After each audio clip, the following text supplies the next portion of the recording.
Movie की शुरुआत में मार्स प्लैनेट को दिखाया जाता है जहां पर एक स्पेसशिप टेक ऑफ कर रही होती है, पर तभी पीछे से एक बड़े क्रिएचर को आते हुए दिखाया जाता है और ये सीन ख़त्म होने से पहले ही कहानी कुछ समय पीछे चली जाती है, जहां हमें एक आदमी को मार्स प्लैनेट से कुछ सैंपल इकट्ठा करते हुए दिखाया जाता है।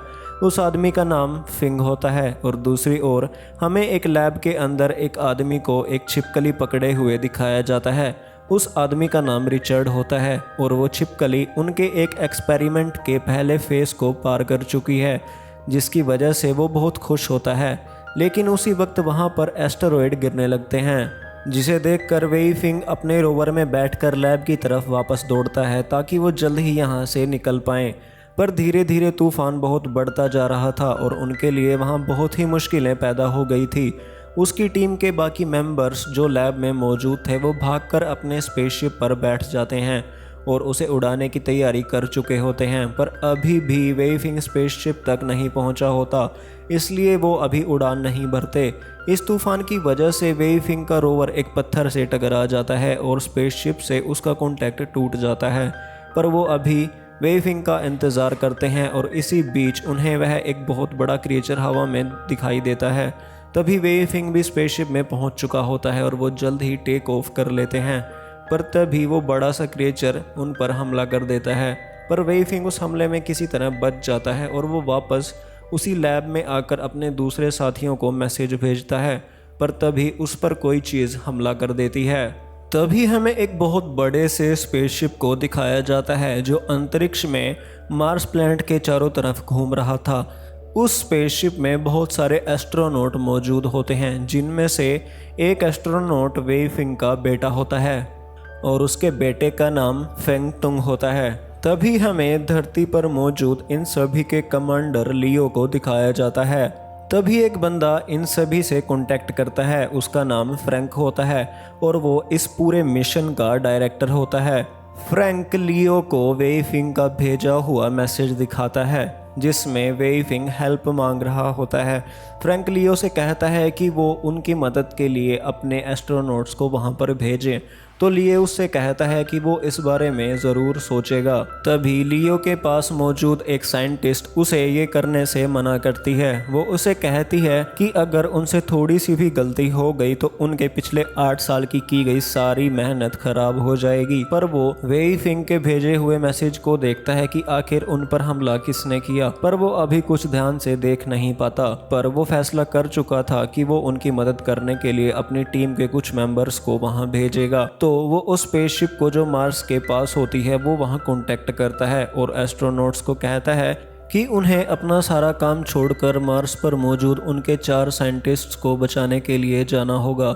ये बात सुनते ही फेंग टुंग थोड़ा परेशान हो जाता है, क्योंकि वो जानता है कि मार्स पर मौजूद साइंटिस्ट में से एक उसका पिता है। उनमें से एक लड़की पीछे स्पेस स्टेशन में रुकने का फैसला करती है और बाकी नीचे मार्स पर जाने के लिए तैयार हो जाते हैं और तभी लियो उन्हें जाने का आदेश दे देता है। जैसे ही वो मार्स के एटमॉस्फेयर में एंटर करते हैं तभी वो बड़ा सा क्रिएचर उनकी तरफ आने लगता है, जिसे देखकर वो सभी परेशान हो जाते हैं। तभी कैप्टन एक इमरजेंसी सिस्टम ऑन करता है जिससे वो किसी तरह एक बार उसके अटैक से बच जाते हैं, परंतु अभी भी वो क्रिएचर उनका पीछा कर रहा होता है और अब वो समझदारी दिखाते हुए वो इमरजेंसी सिस्टम को बंद कर देते हैं और वो नीचे मार्स की सतह पर आ जाते हैं। वो अपने लैंडर का डाटा चेक करते हैं तो उन्हें पता चलता है कि उनका फ्यूल बहुत ही कम बचा है। तो वो लैंडर से बाहर आते हैं और देखते हैं कि अब वो क्रिएचर उनका पीछा नहीं कर रहा, जिससे वो समझ जाते हैं कि क्रिएचर सिर्फ उड़ने वाली चीज़ों पर ही हमला करता है। इसके बाद वो चारों 2-2 की टीम में डिवाइड हो जाते हैं, जिनमें से एक टीम स्पेस टैंक को खोजेगी और दूसरी टीम कैप्टन वेई फिंग को। कुछ ही देर में फेंग टुंग और सिंग एस्केप टैंक को ढूंढ लेते हैं, पर वो देखते हैं कि इसकी कंडीशन काफ़ी ख़राब है। फिर दोनों इसके अंदर आते हैं जहां रिचर्ड भी होश में आ जाता है, लेकिन एना बेहोश थी और दूसरे वाले साइंटिस्ट की मौत हो गई थी।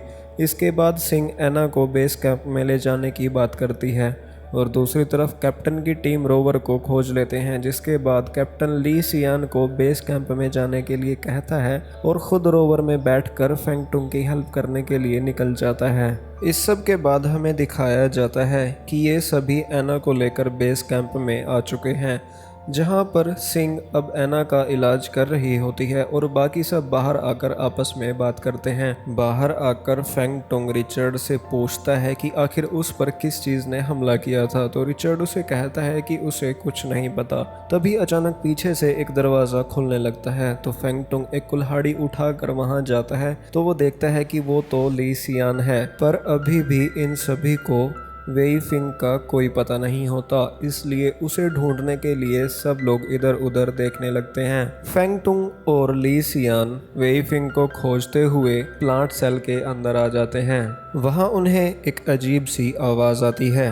तभी एक चीज़ पीछे से आकर ली सियान का गला पकड़ लेती है, पर फेंग टुंग उसे बचा लेता है। तो वो देखते हैं कि वहाँ एक बहुत अजीब सा क्रिएचर है जो उन पर हमला करने के लिए उनकी तरफ आगे बढ़ता है। उससे बचने के लिए फेंग टुंग और ली सियान दूर भागते हैं, पर वो क्रिएचर पीछे से फेंग टुंग की टांग को पकड़ लेता है, जिससे वो नीचे गिर जाता है और ली सियान भागते हुए एक चीज़ से टकरा कर नीचे गिर जाता है। जब वो उठकर देखता है तो वो और कोई नहीं वेई फिंग होता है।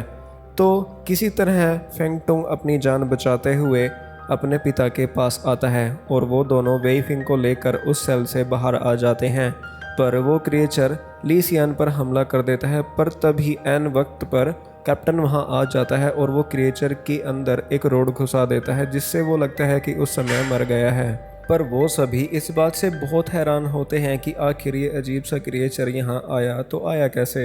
उस क्रिएचर को देखने के बाद रिचर्ड थोड़ा परेशान हो जाता है। अब वो सभी एक जगह इकट्ठा हो जाते हैं और अब एना और वेई फिंग को होश आ जाता है।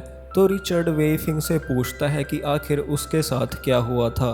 तो वेई फिंग उन्हें बताता है कि जब वो अपना मैसेज लैब से डिलीवर कर रहा था तभी उस पर अचानक कोई क्रिएचर हमला कर देता है और उससे बचने के लिए वो भागकर प्लांट कैप्सूल में चला जाता है और उसके बाद का उसे कुछ भी याद नहीं होता। तभी रिचर्ड वहाँ से चला जाता है और वो सभी उसका पीछा करते हैं। रिचर्ड उस क्रिएचर के पास आता है और वो बहुत खुशी से उन सभी को बताता है कि ये क्रिएचर वही छिपकली है जिस पर इसने एक्सपेरिमेंट किया था। और ये बात सुनकर सभी शॉक हो जाते हैं, पर इससे रिचर्ड बहुत खुश हो रहा होता है क्योंकि उसे लगता है कि उसने एक बहुत बड़ा चमत्कार कर दिया था। उसे लग रहा था कि उसके एक्सपेरिमेंट की वजह से अब इंसान मार्स पर रह सकेंगे। वो उन्हें बताता है कि मार्स पर कुछ समय पहले एक एस्टेरॉयड गिरा था जिसके अंदर एक खास तरह के जीवाणु थे और उनका उपयोग उसने एक लिजर्ड और एक वेल मछली पर किया था, जिससे वो सभी समझ जाते हैं कि ऊपर हवा में जो क्रिएचर उड़ रहा है वो रिचर्ड के एक्सपेरिमेंट का एक हिस्सा है। जब रिचर्ड ये सब बता रहा होता है तो पीछे से वो बड़ा सा लिजर्ड जाग जाता है और उसको उनके सामने ही जिंदा चबा जाता है। वो सभी वहाँ से भाग जाते हैं और एक जगह इकट्ठा हो जाते हैं और वहाँ जाकर वो एक दूसरे से बात करते हैं कि आखिर वो इस क्रिएचर को कैसे मारेंगे। तो ली सियान उन्हें कहता है कि वो एक बॉम्ब बना सकता है और बॉम्ब तैयार होने के बाद कैप्टन और फेंग टुंग पीछे क्रिएचर को मारने के लिए रुकते हैं और बाकी सभी रोवर में चले जाते हैं।